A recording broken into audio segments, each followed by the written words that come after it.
새벽녘 달콤한 약속과 무거운 책임. 새벽 5시. 마광숙은 창밖에 흐려진 유리를 바라보며 깊은 생각에 잠겨 있었습니다. 어젯밤 한동석과의 긴 드라이브에서 그가 조심스레 내뱉은 말이 머릿속을 떠나지 않았습니다. 이제 우리 합칠 때가 된 것 같아요. 당신이 가여워서 더 이상은 안 되겠어요. 한동석 회장의 그 말은 달콤했지만 동시에 묵직한 책임이 느껴졌습니다. 광숙은 조용히 웃는 것으로 답을 하며 마음을 다잡았습니다. 술도가를 지키는 일도 오형제의 형수로 살아가는 일도 결코 가벼운 게 아니니까요. 하지만 이내 그 미소는 오래가지 못했습니다. 장모님의 반대와 차가운 시선이 떠올랐기 때문입니다. 이 관계가 과연 순탄할까? 광숙은 조용히 한숨을 내쉬었습니다. 사랑하는 마음만으로는 해결되지 않는 현실의 벽들이 있다는 것을 너무나 잘 알고 있었습니다. LX 호텔에서의 특별한 저녁 식사. 일주일 전 주중 저녁.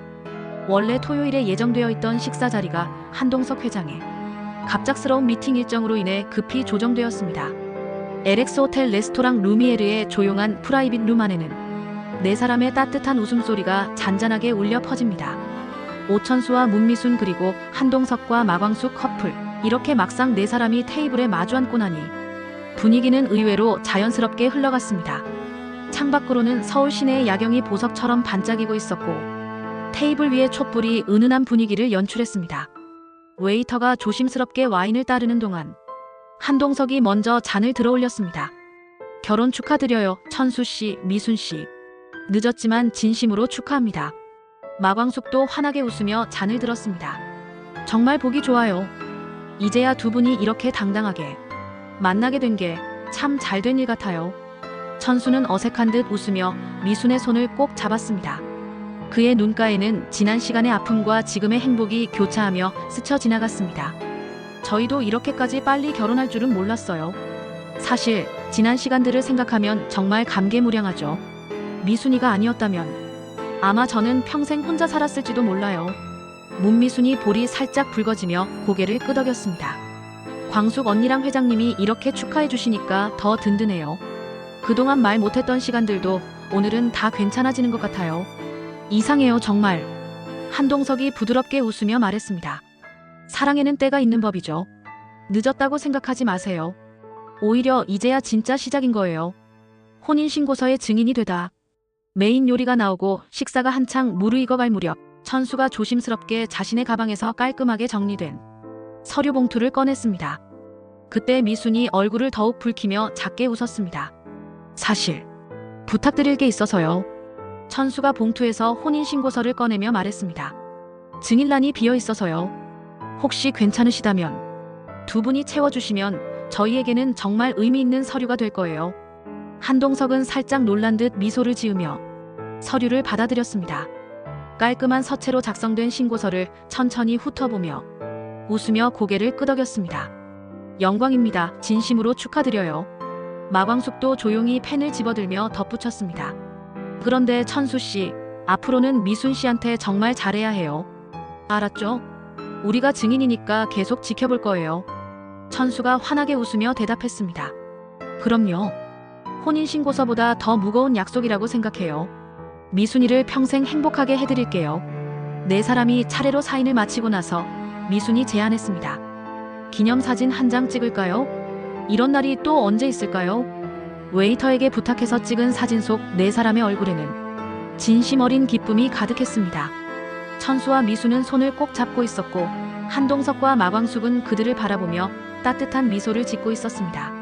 식사가 마무리될 즈음 한동석이 조심스럽게 입을 열었습니다.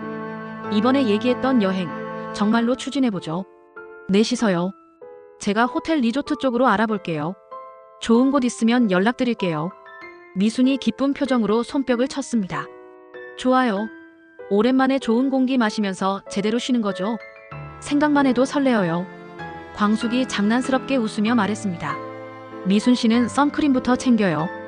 햇빛보다 더 뜨거운 사랑 받을 거니까. 네 사람의 웃음소리가 프라이빗 룸 안을 가득 채웠습니다. 충격적인 진실에 흔들리는 세리. 그 시각 신라 주조 사택. 독고세리는 아침 햇살이 창문을 통해 들어오는데도 무거운 눈꺼풀을 떼지 못하고 있었습니다. 전날 밤 부모님의 대화를 우연히 엿들은 충격은 여전히 가시지 않았습니다. 강수가 친오빠일 수도 있다는 사실. 그리고 어릴 적부터 알고 지내던 가족들 사이에 숨겨진 비밀들. 세리의 머릿속은 복잡한 퍼즐 조각들로 가득했습니다. 어떻게 이런 일이? 세리는 천장을 바라보며 지난 시간들을 되짚어 보았습니다. 강수 오빠와 함께 보냈던 시간들, 그때의 따뜻했던 기억들이 이제는 전혀 다른 의미로 다가왔습니다. 돕고 세리는 결국 아침 식사 자리에도 나오지 않았습니다. 장미애는 딸의 방문 앞에 조용히 섰습니다. 문틈으로 새어나오는 침묵이 오히려 더 큰 아픔을 전하고 있었습니다. 세리야, 아침 먹자. 엄마랑 잠깐 얘기 좀 하자. 하지만 세리는 방 안에서 조용히, 그러나 단호하게 대답했습니다. 엄마, 지금은 엄마 얼굴도 보기 싫어요. 그냥 혼자 있게 해주세요. 정리할 시간이 필요해요. 장미애는 그래도 뭔가 말을 하고 싶어서 방문을 열고 들어왔습니다. 하지만 침대에 등을 돌리고 누워있는 딸을 보며 그저 한숨만 내쉴 뿐이었습니다. 세리야, 엄마가 미안해. 정말 미안해. 하지만 세리는 대답하지 않았습니다. 방 안에는 무거운 침묵만이 흘렀고 그 고요함 속에서 두 사람의 마음은 각각 다른 아픔으로 아파하고 있었습니다. 형제의 따뜻한 위로. 한편 눈 밑에 밤샘의 흔적이 역력한 오강수는 이른 아침 형인 범수의 방문을 조심스럽게 두드렸습니다. 형, 들어가도 될까요? 응, 들어와. 범수는 책상 위에 책을 조용히 덮으며 돌아앉았습니다. 강수는 방 안으로 들어와 범수의 침대 끝자락에 조심스럽게 앉았습니다. 한동안 말없는 시간이 흘렀습니다. 형, 세리 씨는 괜찮대요? 범수는 동생의 걱정 어린 목소리를 듣고 마음이 아팠습니다. 응, 충격은 많이 받은 것 같아. 하지만 천천히 정리하겠다고 하더라. 다음에 보자고도 했고. 강수는 깊은 한숨을 내쉬며 고개를 끄덕였습니다. 그것만으로도 다행이에요. 천천히, 우리 모두 천천히 가면 되는 거죠. 한동안 두 형제는 말없이 앉아 있었습니다. 창밖으로는 아침 일찍 출근하는 사람들의 발걸음 소리가 들려왔습니다. 강수가 천천히 입을 열었습니다. 형, 저 괜찮아요. 처음엔 정말 충격이었지만 지금은 오히려 마음이 정리되는 느낌이에요. 저는 여전히 형들의 막내고 부모님께 받은 사랑으로 지금까지 잘 자랐어요. 그게 변하는 건 아니잖아요. 범수는 조용히 강수의 어깨에 손을 얹었습니다. 그런 말 해줘서 고마워.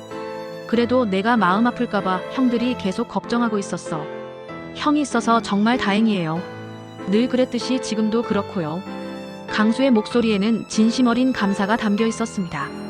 두 사람 사이에는 잠시 따뜻한 침묵이 흘렀습니다. 그 고요 속에서 서로를 향한 믿음과 형제애가 더욱 깊어지고 있었습니다. 새벽에 벌어진 장모와의 대화. 한편 동석은 새벽 2시가 넘어서야 집에 도착했습니다. 현관문을 조심스럽게 열고 들어서는데 거실 불은 꺼져 있었지만 장모의 실루엣이 소파에 앉아 있는 것이 보였습니다. 안 주무셨어요? 동석의 목소리에 장모가 고개를 돌렸습니다. 달빛에 비친 장모의 얼굴에는 피로가 역력했습니다. 식구가 안 들어왔는데 잠을 잘 수가 있나? 이 시간까지 어디 있었어? 혹시 저 말씀하시는 겁니까? 그럼 이 시간에 자네 말고 또 들어올 사람이 있나? 장모의 날카로운 지적이 이어졌습니다. 이 시간에 외출한 거 보니까 그 여자를 만나러 갔던 모양이구만. 유명한 사람이 그렇게 마음 놓고 다니면 어쩌겠어. 대기업 임원이 회사 리스크를 생각해야지. 동석은 깊은 한숨을 내쉬며 말을 아꼈습니다. 변명하거나 설명할 마음이 없었습니다. 제가 알아서 하겠습니다. 아직 애들도 시집 장가 안 갔고 자네 자리도 자리인 만큼 채통을 좀 지키게. 세상 사람들이 뭐라고 하겠어. 동석은 더 이상 말을 잇지 않았습니다. 네, 알겠습니다. 장모님 편히 주무세요. 그는 조용히 자신의 방으로 향했습니다. 그 짧은 대화에는 단단한 선긋기와 동시에 어쩔 수 없는 현실에 대한 무력감이 섞여 있었습니다. 방문을 닫고 혼자가 된 동석은 창가에 서서 멀리 술도가 방향을 바라보았습니다. 저 멀리 광숙이 있을 거라는 생각에 가슴이 먹먹해졌습니다. 마광숙의 충격적인 딸 되겠다 선언. 며칠 후 이른 아침, 마광숙은 장모가 떨어뜨리고 간 조그만 약통을 발견했습니다. 작은 통이었는데 매일 챙겨 드셔야 하는 중요한 약일 수도 있겠다는 생각이 들었습니다. 광숙은 주저하지 않고 약통을 챙겨 한동석 회장의 집으로 향했습니다. 이른 아침 공기는 차가웠지만 광숙의 마음은 어느 때보다 단단했습니다. 한 회장의 집 앞에 도착했을 때 거실에서는 장모가 벼르듯이 광숙을 노려보며 서 있었습니다. 광숙을 보자 장모의 표정이 즉시 경계심으로 변했습니다. 이 시간에 여기까지 웬일이에요? 광숙은 정중하게 인사를 드린 후 바로 본론을 꺼냈습니다. 어머니, 이거 저번에 술도가에 오셨을 때 떨어뜨리고 가신 것 같아서요. 중요한 약일지도 몰라서 발견하자마자 얼른 가져왔습니다. 광숙이 조심스럽게 내민 약통을 보고 장모는 조금 당황한 듯 했습니다. 실제로 찾고 있던 약이었기 때문입니다. 아, 이게 왜, 무튼 찾아다줘서 고마워요. 안 그래도 찾고 있었는데. 장모가 약통을 건네받으며 말했습니다. 가져다줘서 고맙고 이제 돌아가 보세요. 하지만 광숙은 그 자리에 서 있을 뿐 돌아갈 기색을 보이지 않았습니다. 오히려 더 진지한 표정이 되었습니다. 왜, 뭔가 할 말이 아직 남아있나요? 장모의 예리한 시선이 광숙을 꿰뚫어 보았습니다. 잠시 머뭇거리던 광숙은 깊게 숨을 들이쉬고 용기를 내어 말했습니다. 어머니, 저 그동안 생각을 많이 해봤어요. 어머니께서 혼자 계신 게 늘 마음에 걸렸거든요.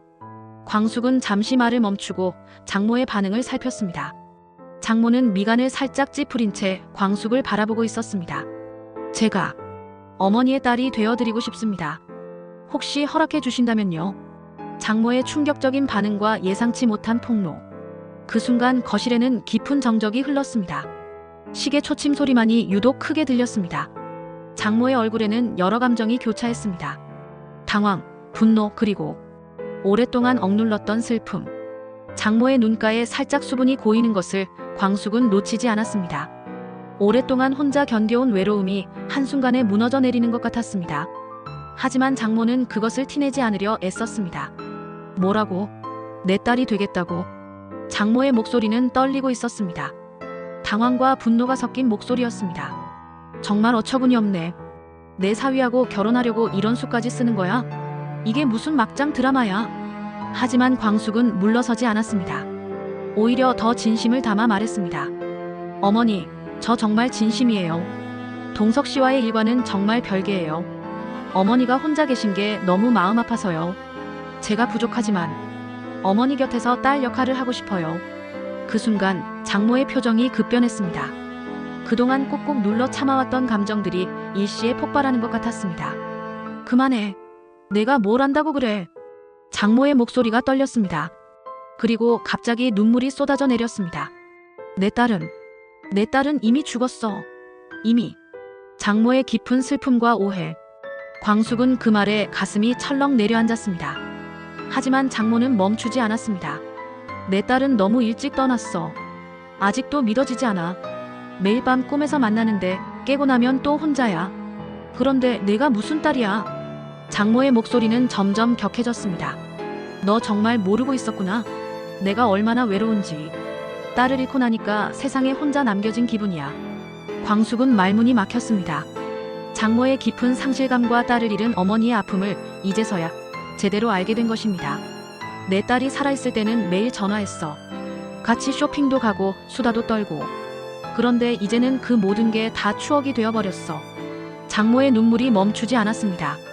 매일 아침 일어나면 딸한테 전화해야지 하다가 아 그렇지 이제 없구나 하면서 또 무너져. 이런 날들이 벌써 몇 년째야. 광숙의 눈에도 눈물이 고였습니다. 자신이 얼마나 무모한 제안을 했는지 깨닫게 되었습니다. 그래서 누군가 내 딸 되겠다고 하면 더 슬퍼져. 내 딸 자리를 아무도 채울 수 없어. 아무도. 장모는 광숙을 향해 소리쳤습니다. 당장 나가. 다신 내 앞에 나타나지 마. 내 딸 행세하려고 하지도 말고. 광숙은 할 말을 잃었습니다. 장모의 깊은 상처와 아픔 앞에서 자신의 선의가 얼마나 부족했는지 깨달았습니다. 어머니, 정말 죄송합니다. 제가 너무 경솔했습니다. 하지만 장모는 등을 돌리며 더 이상 광숙을 보려 하지 않았습니다. 광숙은 묵묵히 사택을 나왔습니다. 차가운 바람이 볼을 스쳤지만 마음은 더욱 얼어붙은 것 같았습니다. 술도가의 은밀한 로맨스. 그런 와중에도 술도가 한편에서는 흥미로운 로맨스가 조용히 싹트고 있었습니다. 고자동 공장장과 광숙의 친정어머니 공주실 사이의 묘한 기류는 이미 몇몇 직원들 사이에서 화제가 되고 있었습니다. 요즘 공장장님 점심시간만 되면 어디론가 사라지셔. 그 시간에 꼭 공주실 사모님도 같이 안 보이시던데 혹시 둘이 설마? 직원들의 수군거림이 이어졌지만 그 누구도 둘의 관계를 정확히 알지는 못했습니다. 다만 궁금증만 커져갈 뿐이었습니다. 어느 날 저녁 술도가 일과가 끝난 후 창고 뒤편에서 두 사람의 실루엣이 달빛에 비쳤습니다. 마치 젊은 연인처럼 조심스럽게 서 있는 모습이었습니다. 이렇게 만나면 안 된다는 거 저도 알아요, 주실 사모님. 고자동의 목소리에는 갈등과 애정이 동시에 담겨 있었습니다. 공장장이라는 자신의 위치와 개인적인 감정 사이에서 흔들리고 있었습니다. 그러면 피하시던가요? 자꾸 이러시면 나 더 이상 못 참겠어요. 공주실의 대답은 더욱 직설적이었습니다. 그녀의 목소리에는 오랫동안 억눌렀던 감정이 터져나오고 있었습니다. 주실씨, 제가 술도가 공장장이긴 한데 이래도 되는 건지 모르겠어요. 고자동은 고민이 많았습니다. 광숙의 어머니와 이런 감정을 나누는 것이 과연 옳은 일인지 회사 내에서 소문이 날까봐 걱정이 되기도 했습니다. 뭐 어때요? 우리가 불륜하는 것도 아니고 또 우리 나이에 사랑하면 안 되나요? 공주실의 당당한 말에 고자동은 부끄럽다는 듯 웃음을 지었습니다. 하지만 그의 마음 한편에서는 이미 결정이 내려지고 있었습니다. 주실씨 말이 맞아요. 우리가 뭘 숨길 이유가 있겠어요. 달빛 아래 두 사람은 서로를 바라보며 조용히 미소를 나누었습니다. 나이가 들어서야 찾아온 사랑이었지만 그만큼 더 소중하고 진실했습니다. 그럼 이제 공개적으로 만나도 될까요? 고자동이 조심스럽게 물었습니다. 당연하죠. 광숙이한테도 말해야겠어요. 엄마가 새 사랑을 찾았다고. 공주실의 밝은 웃음소리가 밤 공기를 가득 채웠습니다. 지옥분의 달콤한 고민. 그 시각 G- 헤어 원장실에서는 지옥분이 혼자 거울 앞에 서서 손에 낀 반지를 바라보고 있었습니다. 전날 밤 오흥수가 진심을 담아 건넨 그 반지였습니다. 무대가 끝나고 나서 흥수가 무릎을 꿇고 청혼했던 그 순간이 다시 떠올랐습니다. 옥분씨, 저 진심이에요. 옥분씨랑 같이 살고 싶어요. 같이 늙어가고 싶고 같이 웃고 싶어요. 매일 아침 일어나서 옥분씨 얼굴을 보고 싶어요. 그때 흥수의 진솔한 고백이 다시 귓가에 맴돌았습니다. 지옥분은 아직도 꿈같은 기분이었습니다.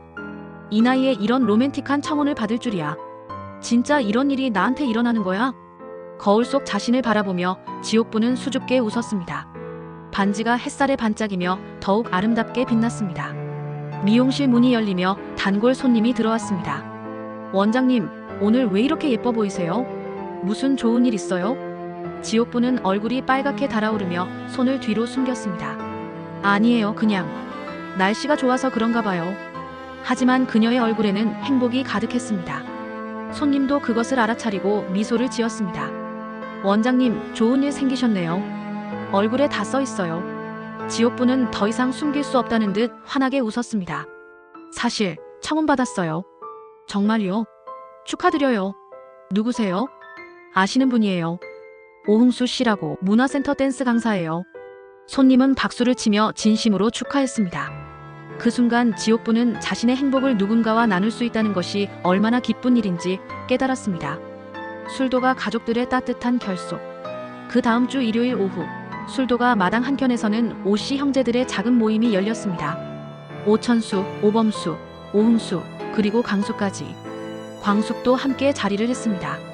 가을 햇살이 따스하게 내리쬐는 가운데 형제들은 둥글게 앉아 있었습니다.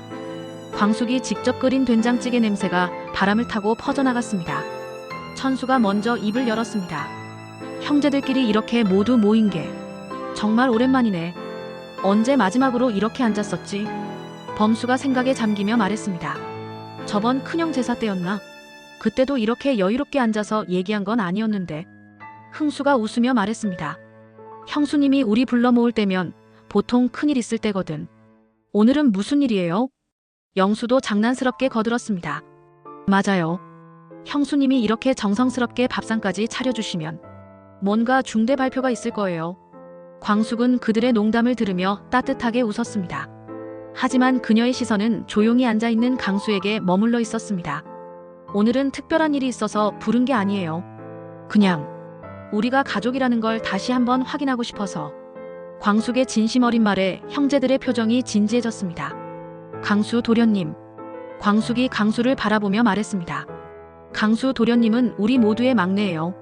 그게 변할 일은 절대 없어요. 어떤 출생을 가졌든 어떤 비밀이 있든 우리는 강수 도련님을 우리 가족으로, 동생으로 늘 응원해요. 천수가 고개를 끄덕이며 말을 이었습니다. 맞아. 강수야, 넌 우리한테 소중한 막내야. 그동안 너무 힘들었지. 범수도 강수의 어깨에 손을 얹었습니다.